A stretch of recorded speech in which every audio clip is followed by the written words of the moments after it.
Hello hello, this is the my artefact episode number 1619.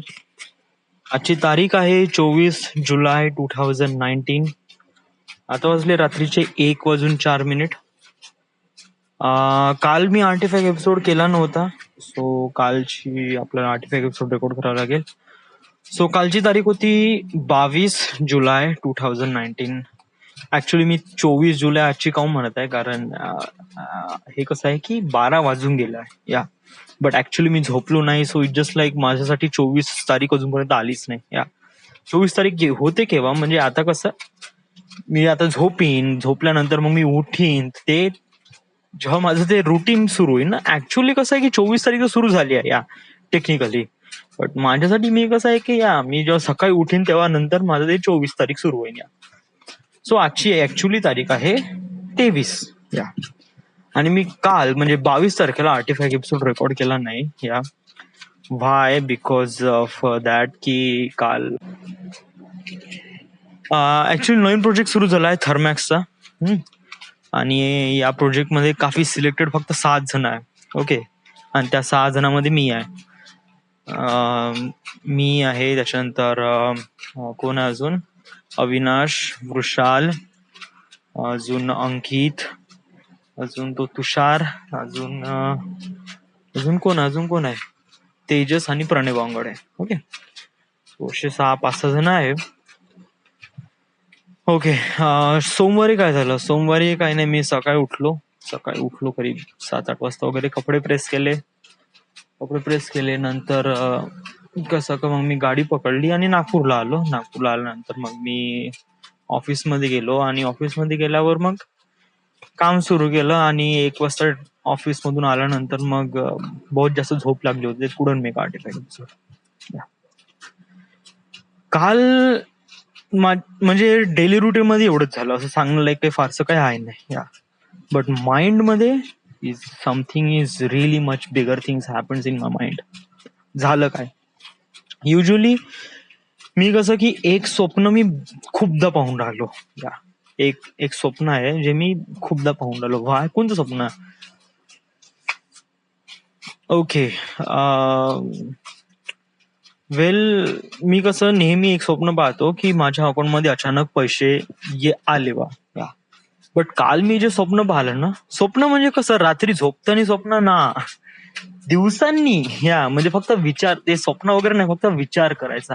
आणि विचार केल्याने थोडंसं हॅपीनेस येते. त्यामुळे मला माहित आहे हे कधी पॉसिबल होणार नाही, आय न्यू दॅट. बट असं विचार केल्याने थोडंसं एक प्रकारे थोडं शांत वाटते. इट फील्स म्हणजे एक प्रकारे थोडं चांगलं वाटते. It feels happy. आपल्यापाशी पैसे, आपल्यापाशी एव्हरीथिंग इज ओके.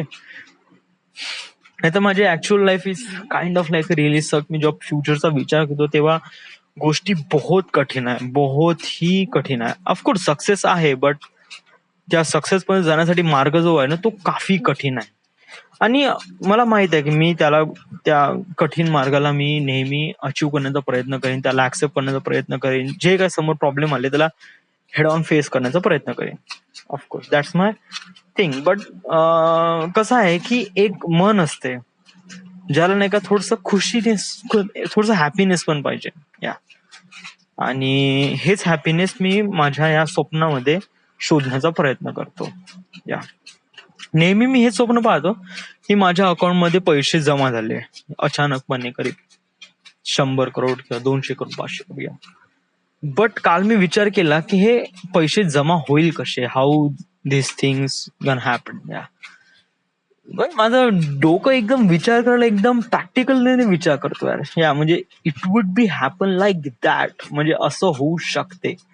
आणि टेक्निकली खरंच मी विचार केला ना, काफी प्रॅक्टिकल आहे, असं होऊच शकते. माइट बी जर असं होत असं. ओके. म्हणजे विचार कोणता केला?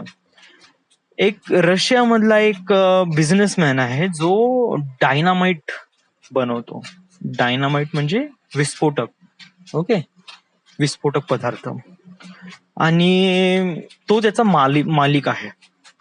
आणि त्याची एज आता खूप झाली आहे, जस्ट लाईक 84. आणि राईट नो तो मरण्याच्या स्थितीवर आहे. त्याचे 2 मुलं आहे आणि दोन्ही मुलं त्याच्या संपत्तीवर एक प्रकारे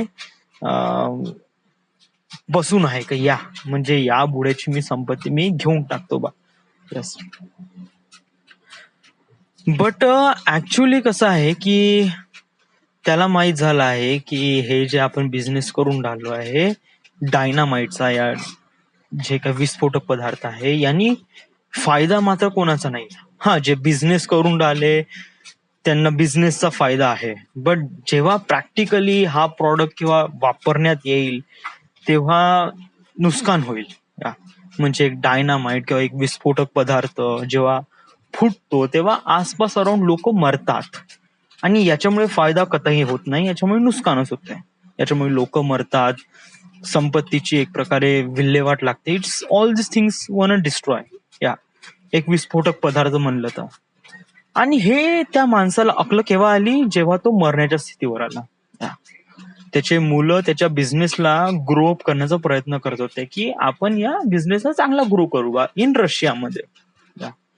बट त्याला वाटलं की नाही, हे बिझनेस जर वाढला तर हे विस्फोटक पदार्थाची संख्या वाढेल आणि सम हाऊ याचा युटिलाइज लोकांना मारण्यामध्ये किंवा संपत्ती डिस्ट्रॉय करण्यामध्ये युटिलाइज होईल.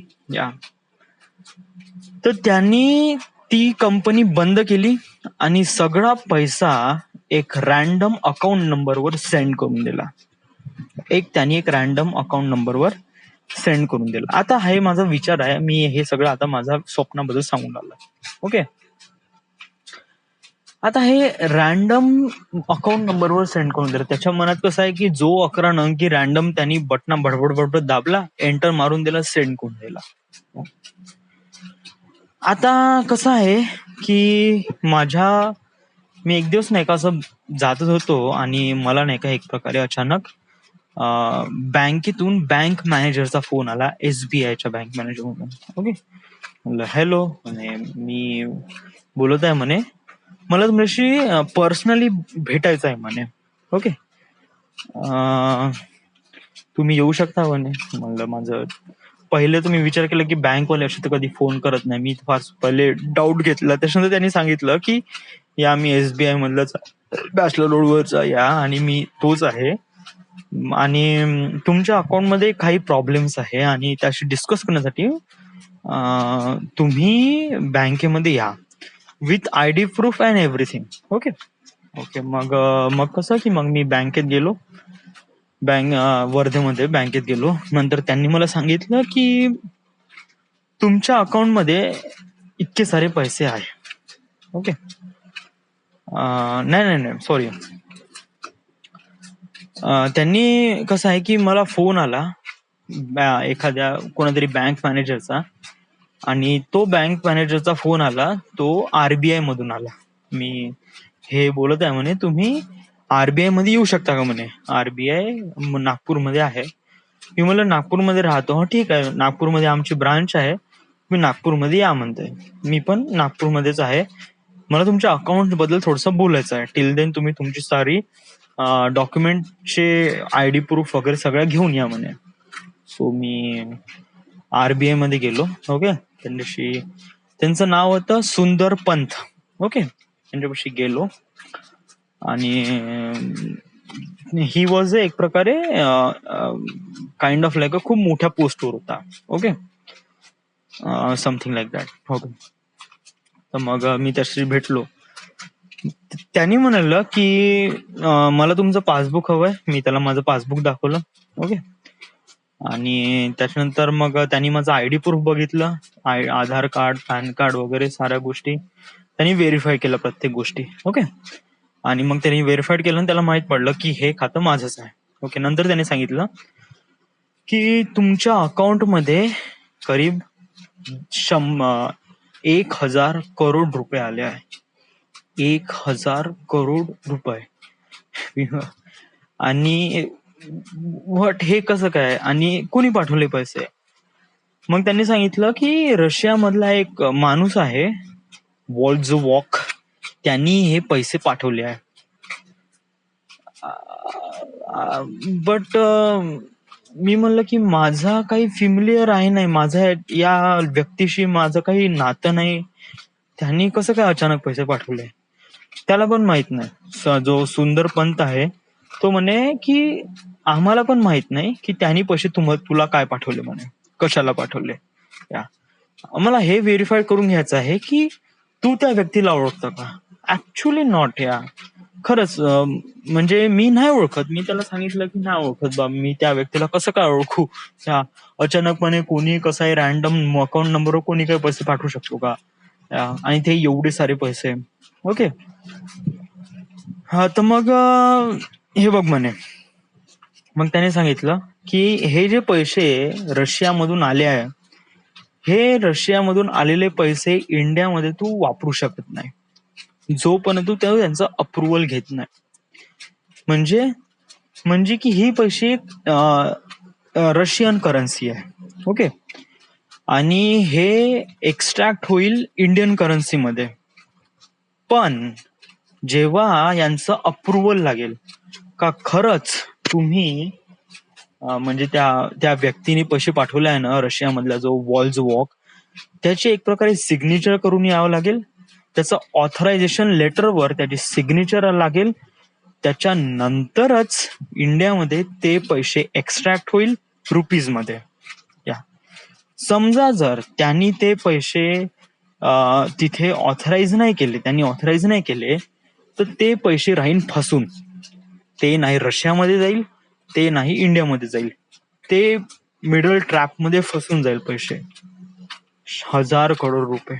या आणि हे असं कधी होणार नाही. या म्हणजे समज जर आयदर त्याला सही करेल तेव्हाच ते पैसे बाहेर निघेल इंडियामध्ये. या जर नाही करेल तर अटकून जाईल. आणि समज जर त्या रशियामध्ये त्या व्यक्तीला ते पैसे परत वापस पाहिजे नसेल तर त्या व्यक्तीला ते अग्रीमेंट बनवावं लागेल पुन्हा की माझे पैसे मी चुकीने या व्यक्तीला इंडियामध्ये पाठवले आहे बा. तर त्याच्यानंतर मग मी साईन करेल की त्याच्यानंतर ते पैसे आरबीआय सिग्नेचर करेल, नंतर ते पैसे रशियामध्ये जाईल. या समज जर नाही करेल तर ते ट्रॅपमध्ये फसून राहील. सो दोन्ही कंडिशन मध्ये नाही का पैसे मधात फसून राहील. सो जर दोघांनी पण सही नाही केले तर दोघांपैकी कोणी ना कोणीतरी सही करावं लागेल, एक आरबीआय नाही तर तो वॉल्सवॅक. आता आरबीआय कशी काय आहे, त्यांनी तर पैसे मला सेंड केले तर माझी सही इम्पॉर्टंट लागेल ना. Actually not. या कसं आहे, समज जर इंडिया टू इंडियामध्ये कोणत्या व्यक्तीला आपण पैसे पाठवतो ना, तर याच्यामध्ये पर्सन टू पर्सन जाते. या कारण कसं आहे की समज जर एक्स पर्सनची बँक आहे अलाहाबाद बँक आणि वाय पर्सनची बँक आहे एसबीआय बँक. या बट आपल्या इंडियामध्ये एक मेन ब्रांच आहे, एक मेन बँक आहे, त्याचं नाव आहे आरबीआय. आणि त्या आरबीआय मध्ये पूर्ण बँक येते इंडियाचे सगळे बँक येते. इलाहाबाद बँक येते, स्टेट बँक येते, bank of India, bank of Maharashtra, everything, सगळे बँक येते. या तर याचं एकच सर्व्हर आहे, ते आहे आरबीआय मध्ये. तर जेव्हा आपण पैसे ट्रान्सफर करतो ना इंडियामध्ये, तर ते बिलकुल पर्सन टू पर्सन जाते. या म्हणजे मी एक्स पर्सन टू वाय पर्सनला पाठवतो पैसे, तर तो बरोबर वाय पर्सनला जाते. या ते बरोबर आरबीआय थ्रू. पण समजा जर दुसऱ्या देशातला व्यक्ती जर मला पैसे पाठवून राहिला, आता तो वॉल्सवॅक, तर त्याची बँक होती वेगळीच, ती बँक लिंक नव्हती आरबीआय सोबत. ओके. आणि माझं बँकेचं अकाउंट होतं ते होतं आरबीआय सोबत लिंक होतं. त्यांनी जो नंबर टाकला रॅन्डम अकाउंट नंबर, तो माझा एसबीआयचा अकाउंट नंबर निघाला. या बट त्या एसबीआयच्या अकाउंट मध्ये त्याचे पैसे आले नाही. हा त्यांनी पैसे पाठवले जरूर, बट आरबीआयनी अप्रुव्हल घेतलं नाही. कारण अप्रुव्हल लागते ना, बाहेर देशातून पैसे येऊन राहिले तर खरंच येऊन राहिले का, असे रॅन्डमली आम्ही ऍक्सेप्ट करू शकत नाही पैसे. आय नीड ऑथरायझेशन की खरंच तुम्ही पैसे पाठवले आहे बा, तुमची सिग्नेचर राहील, तेव्हाच ते पैसे इंडियामध्ये ऑथराईज होईल, आयदर ते होणार नाही. अशा प्रमाणे ते प्रॉब्लेम राहील. तर ते सुंदर पंतनी मला बहुत चांगले समजून सांगितलं की असं असं आहे, अशी अशी सिच्युएशन आहे की पैसे असे निघत नाही तसे निघत नाही. मग आता याच्यासाठी काय करायचं आहे, तर याच्यासाठी नाही का तुला जावं लागेल, रशियामध्ये जावं लागेल, या त्या व्यक्तीपाशी जावं लागेल आणि त्या व्यक्तीचं ऑथरायझेशन लेटरवर आयदर सिग्नेचर घेऊन यावं लागेल. या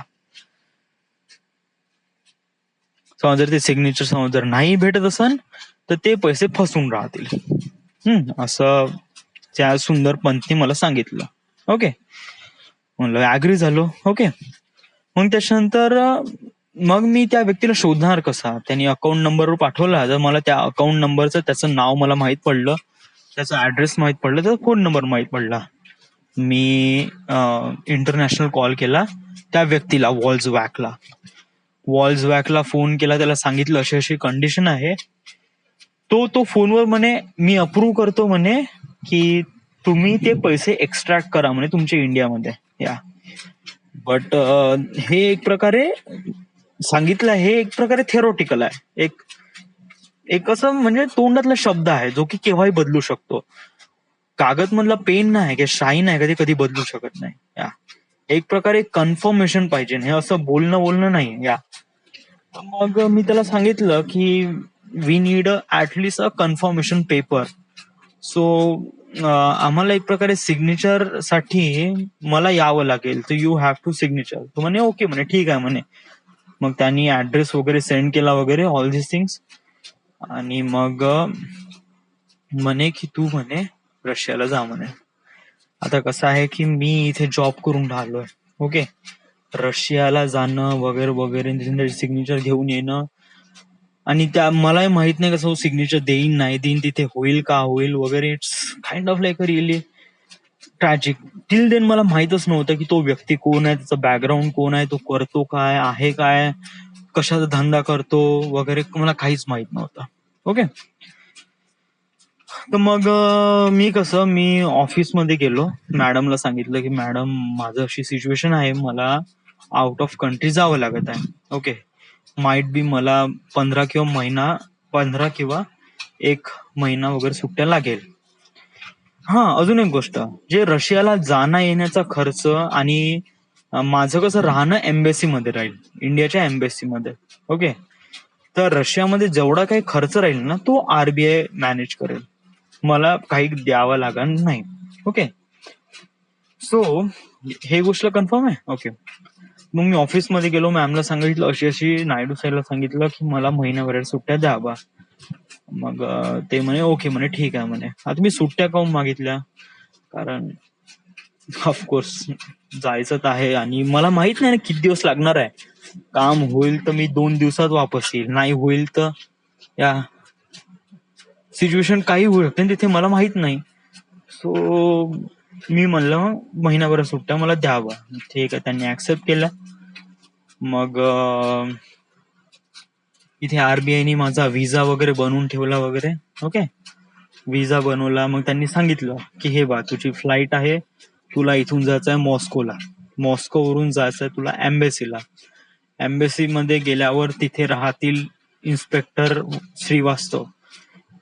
श्रीवास्तव हे आपले इंडियन आहे, ते या केसवर फुल रिस्पॉन्सिबिलिटी राहील. ओके, ते तुझ्या सोबत राहतील जिथे जाशील तू.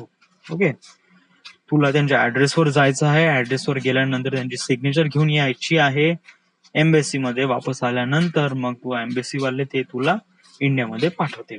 ओके, टिल देन तुला कुठेही रात्रभर थांबायची नाही. ओके, तुला ऍज अ एक प्रकारे व्हिसा भेटला आहे फॉर अ एम्बेसी मध्ये काम करण्यासाठी, ऍज अ म्हणजे एक प्रकारे तिथे टुरिस्ट व्हिसा भेटलाय. तर तू जास्त दिवस राहू शकत नाही तिथे रशियामध्ये. आता जास्त दिवस राहू शकत नाही म्हणजे कसं आहे की दुसऱ्या देशामध्ये एम्बेसी म्हणजे काय असते, एक टेरिटरी असते त्या देशाची. आता चांगल्या भाषेत समजून सांगावं म्हणलं की रशियामध्ये आपली इंडियन एम्बेसी आहे. तर याचं मिनिंग काय होते? ओके, म्हणजे रशियामध्ये एक छोटस जे घर आहे ना, एक छोटीशी बिल्डिंग आहे, त्याला म्हणते इंडियन एम्बसी. त्या इंडियन एम्बसी मध्ये पूर्ण इंडियात चालेल. यामध्ये तिथे जिथे लोक काम करणारे असेल ते इंडियाचेच राहतील, राहणारे लोक आहेत ते इंडियाचेच राहतील. ओके, अजून एक गोष्ट, आपल्याला व्हिसा मिळतो कसा? आपण त्या कंट्रीमध्ये जातो तर गेल्याबरोबर टायमिंग सुरू होते का? समजा जर मी टुरिस्ट व्हिसा घेतला 5 दिवसाचा. ओके, मी रशियामध्ये गेलो हा हा, आणि माझे 6 दिवस झाले, माझा टुरिस्ट विजा खतम झाला, तर मला वापस यावं लागेल, राईट. बट याच्यामध्ये असं आहे की तू एम्बेसी मध्ये राहत आहे, म्हणजे तुझं झोपण्याचा जो काही वेळ आहे तो मायनस होत जाईल. या म्हणजे कसं की मला 5 दिवसाचा टुरिस्ट विजा भेटला, मी रशियामध्ये गेलो, बट मी एम्बेसी मध्ये राहिलो. या एम्बेसी मधून बाहेर निघालोच नाही, तर ते पैसे म्हणजे ते जे टाइम आहे तो मायनस होऊन जाईल. समजा जर मी एम्बेसीच्या बाहेर निघतोय आणि रशियामध्ये घुमतोय, समजा जर आता सकाळ झाली, थोडस आता फ्री झालं, 10 वाजता उठलो मी, 8 वाजता उठलो, फ्रेश वगैरे झालो, 10 वाजता निघालो, आणि त्याच्यानंतर संध्याकाळी 6 वाजता आलो, तर मी रशियामध्ये किती टाइम स्पेंड केला? 8 घंटे. ओके. तर विजामध्ये तो 8 घंटे कॅल्क्युलेट होईल, ना की पूर्ण दिवस. ओके. मी 8 घंटेच, मग त्याच्यानंतर संध्याकाळी आलो, मग एम्बेसी मध्ये राहिलो, ते झोपलो. ऑल दिस थिंग्स तिथेच केल्या साऱ्या गोष्टी. तर मला दिवसभराचे 24 घंटे काउंट नाही होईल, तिथे फक्त 8 घंटे काउंट होईल. सो अशा प्रमाणे तो विजा बनवण्यात गेला. तर माझा विजा बनवण्यात गेला, फ्लाईट तिकीट वगैरे काढण्यात आली. ओके. मी पहिल्यांदा ट्रॅव्हल करत होतो by flight, by Russia international flight. या मी घरी कोणाला सांगितलं नाही. या ऍक्च्युली हे जे ऑपरेशन आहे याला कसं की सुंदर पंथात म्हणे तू घरी सांगू नको म्हणे ह्या गोष्टी. जर तू हे घरी सांगशील तर that would be really problem. या तू घरी सांगशील केव्हा, बट हे सारे सिच्युएशन झाल्यानंतर. आता नको सांगू म्हणे, कारण एवढे सारे पैसे समजा जर लोकांना माहित पडेल की हे असे आहे बा, तर it was kind of like एक प्रकारे पॉलिटिकल प्रेशर किंवा ऑल दिस थिंग्स येऊ शकते, कारण ही रक्कम बहुत जास्त आहे.